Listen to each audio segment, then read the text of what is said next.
What should cybersecurity look like under a Biden-Harris administration, and how can investors profit?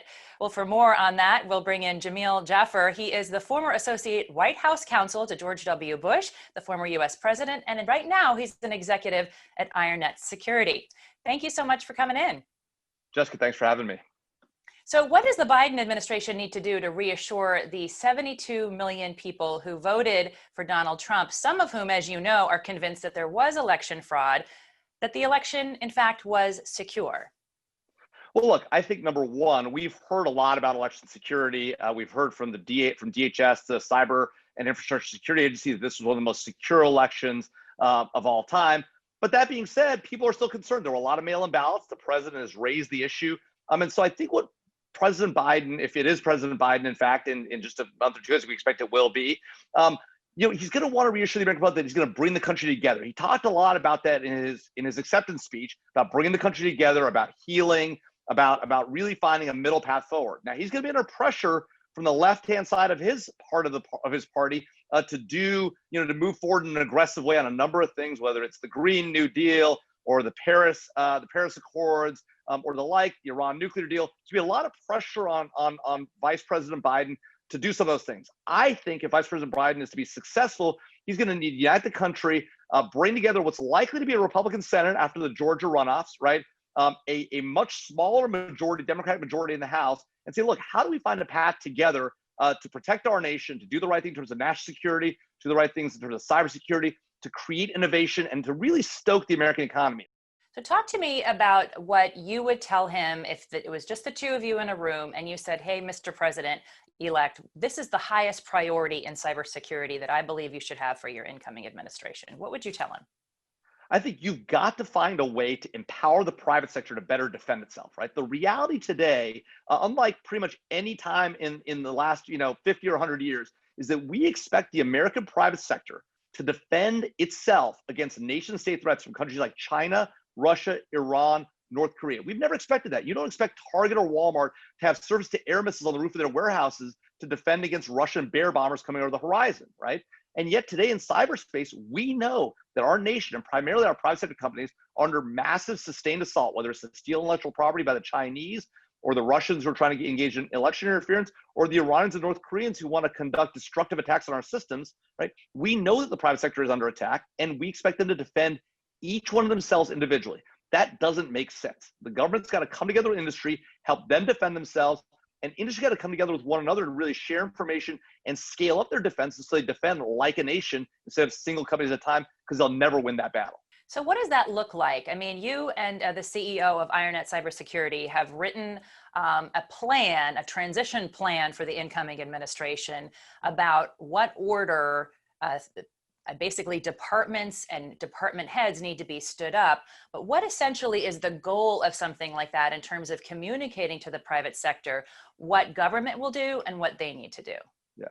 Well, look, I think the key to solving this problem is what we call, what General Alexander, the former director of NSA and the founding commander of U.S. Cyber Command, is our CEO at IronNet. What we've written about is this idea called collective defense. It's really about an individual company working with other individual companies, working with industries across multiple sectors. So it's not just the electric sector or the oil and gas sector or the banking sector or the healthcare sector, but multiple sectors helping one another. And then frankly, the government going out there and collecting intelligence through its many mechanisms to collect real-time threats, obtain that information and sharing that with the private sector in an actionable way so the private sector can better defend itself. Nobody's saying the government needs to come in and put cyber warriors at the borders of our internet, if you can even find borders of the internet which don't exist, right? Instead, what we're saying is you've got to empower private sector defense, which is happening today, and it's not successful. And so we really believe that there's an opportunity here, and we believe that there's an opportunity to bring the nation together. And in the first instance, it really just is a purely private sector play, right?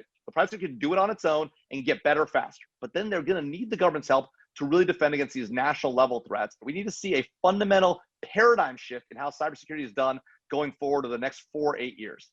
So under that framework, it seems to me that defense contractors, who we should probably have you name some of the top ones, are probably in a unique position to really benefit from something like that, because they have the security clearances on their staff already to be able to be an intermediary for the government intelligence to go to the private sector. Who are the top players in the market serving government cybersecurity specifically right now? Well, look, obviously all the big defense players, Northrop Grumman, Raytheon, Lockheed Martin, you can think of all the big names, Boeing, right? They're all in this space, right? And IronNet, actually, we're working with a lot of them to deliver our services and capabilities into the government, because fundamentally, our construct is bringing these people together, bringing a company with another company, an industry with an industry, industry with government, and frankly, even across borders with our allies. Because if you think about it, right, our allies and their companies in Eastern Europe are on the front lines of the Russian threat. Our allies in Asia are on the front lines of the China threat. And our allies in the Middle East are on the front lines of the Iran threat.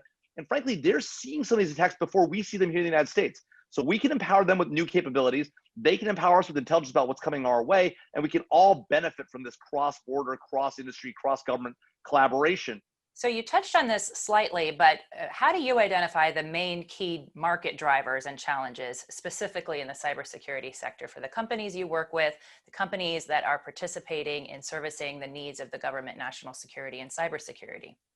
Yeah, look, I think the drivers are obviously the threat that we're seeing, right? Both the nation state threat as well as that lower level criminal threat, right? Because it's just a constant, stream of, we've gotten almost immune to it, right? We see breaches every day and we sort of have become, used to that happening, right? But it's not just breaches, it's intellectual property walking out the back door. Our nation's economy has fundamentally shifted from a core industrial economy to a services economy, right? We've made that maturation. A lot of those services are based on high technology. But if the intellectual property behind it and the intellectual property behind our startup economy and our most innovative companies, whether they're in the Silicon Valley or the Dulles Tech Corridor or Silicon Beach in LA or down south, right? If that IP is walking out the back door, whether it's to China or anywhere else, that's a massive problem for our economy. And so we've got to close those loopholes, shut down that cybersecurity gap, and then move the ball forward. Now, that requires boards of directors to really understand and be aware of the risk and frankly be willing to invest resources in that. So as investors, as your investors think about this, whether they're startup investors or long-term equity holders, whether in the public markets or private equity, they should be thinking about how to ensure that the money they invest is used also to provide that kind of defense to protect the intellectual property the companies they're investing in. How big do you see the cybersecurity industry becoming over the next 10 years as a result of all the threats and challenges you've outlined?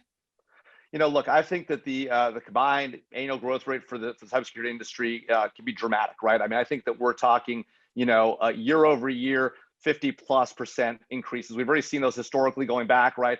And I think we'll see that continuing going forward. There is no dearth of threats, unfortunately. And this is not a problem you solve. It's not like you wake up one day, you got the magic cybersecurity bullet, and we're off to the races, right? This is a constant, almost a hamster wheel of keeping up with the threats. What is the prospect for sort of real-time detection and elimination of cybersecurity threats out there? When you look at the technological innovation that's currently present, I know we've covered some companies that say they're capable of that, but is there anything in the marketplace where where that's happening? Because they do come fast and furious, the threats. They do.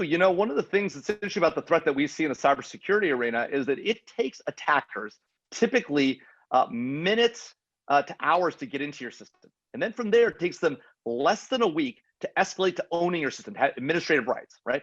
Yet it takes defenders weeks and months. And by the way, that's a dramatic decrease. It used to be almost a half a year to just find the attacker, much less get them out of your system. So if you think about the fact they're in minutes and seconds, and they've escalated in single-digit days to administrative privileges, if you're trying to catch up in months and just identify that they're there, you lose the battle every time, right? And so you need real-time capabilities. At IronNet, we come from an NSA background, so we sit there in our history, we sat on big pipes, looked at tremendous amounts of data, processed it fast, and delivered actionable intelligence to warfighters who need that information to really survive, right? And so we know how to do that mission. We spent a lot of time thinking about how to deliver that real-time capability. We're not the only people in this market. There's a lot of other great players too, but that's part of what we try to identify other companies. We work with Amazon and Microsoft to really get on their cloud platforms, rapidly refresh. And so one of the great things about cloud platforms today is you don't have to go install, your latest greatest software and everything. You can re-up those systems instantaneously. So cloud provides a huge opportunity to leverage. We built our infrastructure at first on AWS, and we've really done some great work there. A lot of good work going forward with Azure and the like. And so there's real opportunities as we diversify technologically to build and rapidly get ahead of threats. So I'm bullish, frankly, on our chances against these nation-state threats, but we've really got to fundamentally, as I said earlier, we got to break that paradigm and really got to come together across companies, across industries, and ultimately with the government or allies. It's not just the big companies that get attacked. That's right. Increasingly, there's more and more services being provided and education being provided for small companies because nobody's really immune. So talk to me about maybe a trend in hacking and a Yeah. technique we haven't been hearing about as readily as some of these large scale Yeah. attacks. Well, Jessica, one of the things I think that's really interesting is that you hear from a lot of companies, particularly these small and medium-sized companies, oh, well, those nation states are not coming after me. I'm not a target. I don't need to worry about that. As long as I'm doing my basic stuff, I'm good to go. Right. But what we learned as far back as 2017, right, 3 years ago, is that's just not true. And what do I mean by that? You look at the NotPetya hack, which was a Russian attempt to go after the Ukrainian government and key banks and entities in Ukraine. The Russians are very sophisticated attackers. They're amongst the best in the world, right, along with us and the Chinese and the Israelis, right? And they went after the Ukrainians. And yet, in doing so, they ultimately had an effect that was felt around the world unintentionally, right? $10 billion of damage by NotPetya around the globe, some of the biggest damage caused to Western companies that had very little connection to Ukraine, $200 to $300 million of damage per company for 5 to 6 Western companies that had almost nothing to do with Ukraine, right? You think about what that means, right? And by the way, these were bigger companies, they were well defended, and they still face this threat. And it's collateral damage. And so what you got to think about is, even if you're not the target, right? When nation states are coming after other people and things get out of hand or a mistake happens or whatever, right? You can suffer significant damage. So you got to be prepared to defend against those attackers, even though they might not be targeting you. And that's, I think, the really interesting trend that we've seen. That happened 3 years ago. It's happening today. And that's a really concerning trend because people say, oh, well, I don't need to worry about that. I'm good to go. Nobody's coming after me. And by the way, those small, medium-sized companies, they make up 80 to 90% of our GDP comes from small, medium-sized businesses, right? And they are the heart of the innovation in our economy. They are the future of the American economy. If we don't defend them and protect them, particularly as investors, right? What are we doing? How is our economy going to really survive in the next iteration in the competition with China and other nation states? So how do we take down the cost or the barrier to entry for those small and medium-sized businesses so they don't feel like they have to spend millions of dollars that they don't even have because they're just getting out of the gate to defend, especially when they're in information technology or services where data is really the prize for these hackers, and data increasingly is also the business model for small and medium businesses? Yeah, no, that's a great question. One of the challenges we've faced, even as a company, is thinking about how to serve that small and medium-sized business community. And what we've learned is that the cloud is the way to do that, right? If you can pivot to a cloud capability, deliver your services like a software as a service in real time, sort of click to buy, right? Easy to try, easy to buy, easy to use. That's like the mantra nowadays, right? And increasingly, we're seeing not just services like ours being delivered that way, but services across the board. So what I would tell investors is, look, if you're looking at companies that have a traditional platform, talk to them about how to get them on these big cloud platforms, whether it's AWS, whether it's Microsoft Azure or Google Cloud Platform. Look, I think that that's a way to scale rapidly and deliver services at a lower cost, right? So I do believe that the cloud computing model and delivery of the edge is a fundamental, paradigm shift that we've already seen.